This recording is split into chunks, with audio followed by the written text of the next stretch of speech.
అందరికీ నమస్కారం. ముఖ్యంగా ప్రెస్ సోదరులకి నమస్కారాలు తెలియజేసుకుంటూ, మరి తెలుగుదేశం పార్టీ రాష్ట్ర అధ్యక్షులుగా నన్ను నియమించినందుకు మా తెలుగుదేశం పార్టీ జాతీయ అధ్యక్షులు ముఖ్యమంత్రి అయినటువంటి చంద్రబాబు నాయుడు గారికి మనస్ఫూర్తిగా నేను ధన్యవాదాలు తెలియజేస్తూ, అలాగే మా యువ నాయకులు తెలుగుదేశం పార్టీ జాతీయ ప్రధాన కార్యదర్శి అలాగే హెచ్ఆర్డీ మినిస్టర్ అయినటువంటి లోకేష్ బాబు గారికి కూడా కృతజ్ఞతలు తెలియజేసుకుంటూ, అలాగే ఈరోజు ఈ పదవి నాకు వచ్చింది అంటే నాకు నిజంగా అంటే కీర్తిశేషులు నందమూరి తారక రామారావు గారు పెట్టినటువంటి పార్టీకి నాకు రాష్ట్ర అధ్యక్షులుగా రావడం అంటే నాకు నా పూర్వజన్మ సుకృతంగా నేను భావిస్తున్నా అని చెప్పి ఈ సందర్భంగా తెలియజేస్తున్నా. అలాగే ఆ రోజు మా యువ నాయకులు లోకేష్ బాబు గారు వచ్చి వారు ఆ ప్రమాణ స్వీకారం రోజు వారి దగ్గర ఉన్నారు. వారికి మరీ ప్రత్యేకంగా నేను ధన్యవాదాలు తెలియజేసుకుంటున్నా.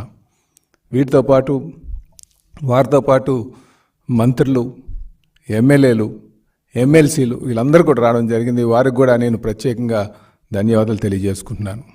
వీరితో పాటు నన్ను ఆశీర్వదించినటువంటి పార్టీ నేతలు, కార్యకర్తలు, సీనియర్స్ అందరికీ కూడా నేను ధన్యవాదాలు తెలియజేసుకుంటున్నాను.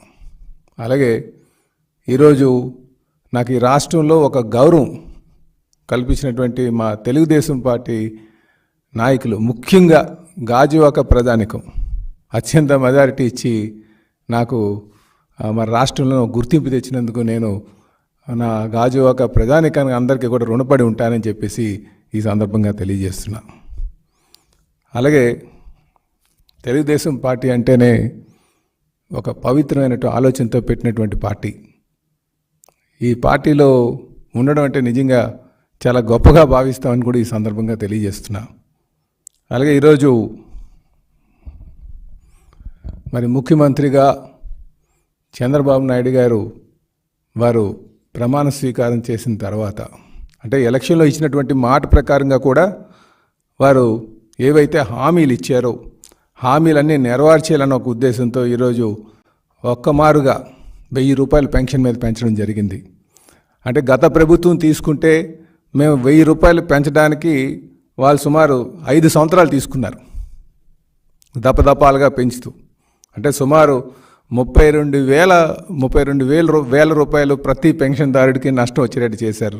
కానీ ఎప్పటికప్పుడు మేము అది పెంచాం ఇది పెంచామని చెప్పేసి కబుర్లు చెప్తూనే గడిపేటటువంటి పరిస్థితి చూసాం. ఈరోజు ఒక్కమారుగా మరి గౌరవ ముఖ్యమంత్రి వర్యులు శ్రీ నారా చంద్రబాబు నాయుడు గారు 1000 రూపాయలు పెన్షన్ పెంచడం జరిగింది. అంటే 3,000 నుంచి 4,000 చేయడం ఒక్కమారుగే. అది రేపటి నుంచి అంటే రేపు 1 నుంచి మరి పెన్షన్ డిస్ట్రిబ్యూషన్ చేయడం జరుగుతుందని కూడా ఈ సందర్భంగా తెలియజేస్తున్నాను.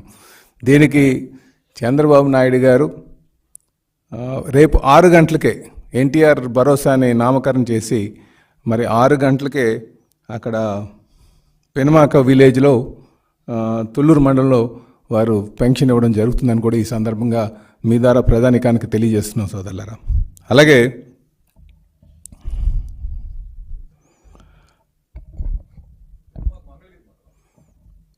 తుళ్ళూరు మండలం అన్నారు, మంగళగిరి నియోజకవర్గం తుళ్ళూరు మండలం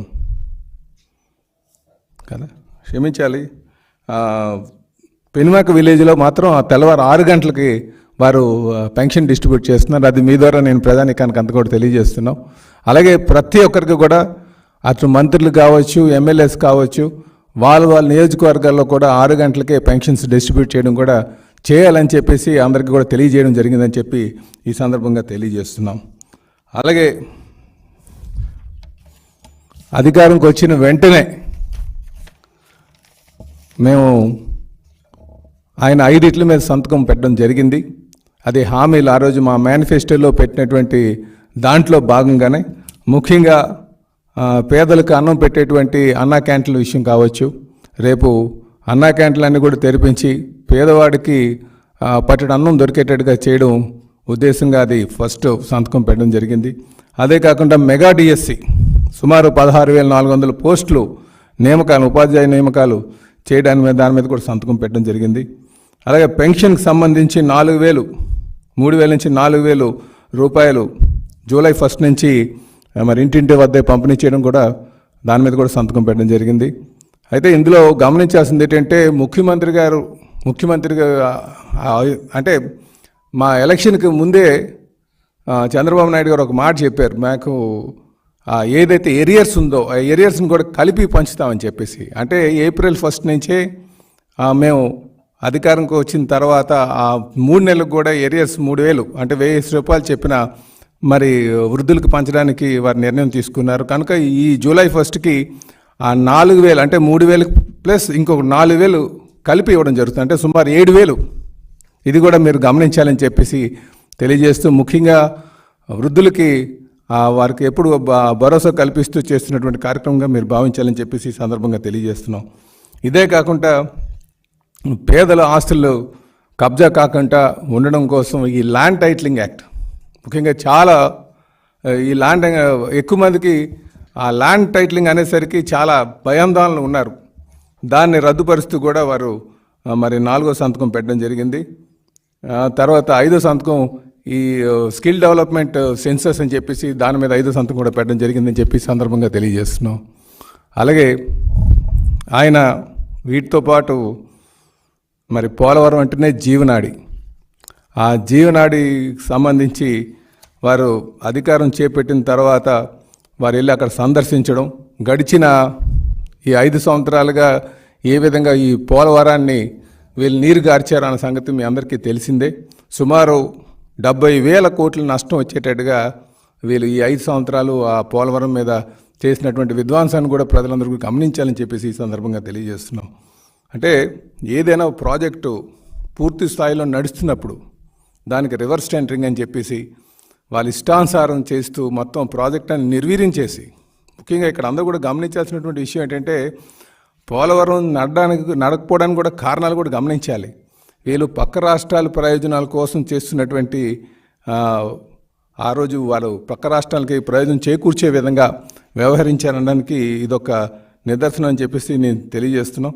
ఈరోజు పోలవరం దాని నదులు అనుసంధానం కూడా చేయకుండా మూలన పడేసినటువంటి పరిస్థితి మనం గత 5 సంవత్సరాలుగా చూసాం. మేము రేపు రాబోయే రోజుల్లో ఖచ్చితంగా పోలవరాన్ని పూర్తి స్థాయి నిర్మాణం చేసి రైతాంగాన్ని ఆదుకునేటువంటి పరిస్థితి చేస్తామని చెప్పేసి ఈ సందర్భంగా తెలియజేస్తున్నాం.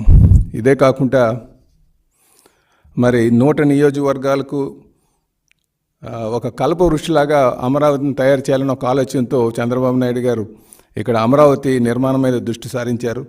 కానీ వీళ్ళు అమరావతి మీద ఇష్టానుసారం గడిచిన 5 సంవత్సరాలుగా బురద జల్లి ఇది కేవలం ఏదో ఒక కులానికి సంబంధించినట్టుగా వీళ్ళు ప్రజల్లోకి తీసుకువెళ్ళి విశాఖపట్నాన్ని ఏదో రాజధాని చేస్తామని చెప్పేసి కళ్ళబోలు మాటలు చెప్పి ఆశల పలకలో వాళ్ళని కూర్చోబెట్టి మొత్తం విశాఖపట్నంలో దోపిడీలు చేసినటువంటి పరిస్థితి మీ అందరికీ తెలిసిందే.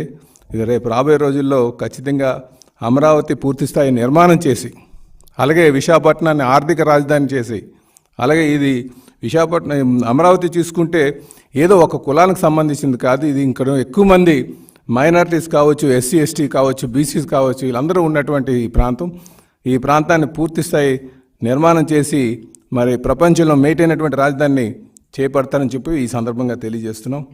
అలాగే ఈరోజు మీరు మంత్రివర్గ విస్తరణలో కూడా మీరు ప్రయారిటీస్ చూస్తే ఎక్కువ మంది బీసీస్కి ఇచ్చినటువంటి పరిస్థితి కూడా మీరు గమనించాలని చెప్పేసి ఈ సందర్భంగా తెలియజేస్తున్నాం. ఇవే కాదు, అలాగే అధికారంలో కూడా ఒక టాప్ లెవెల్ పోస్టులు కూడా బీసీలకు ఇచ్చారనే సంగతి కూడా ఈ సందర్భంగా మేము ప్రజలకు తెలియజేస్తున్నాం. అంటే ముఖ్యమంత్రి గారు అలాగే తెలుగుదేశం పార్టీ బీసీస్కి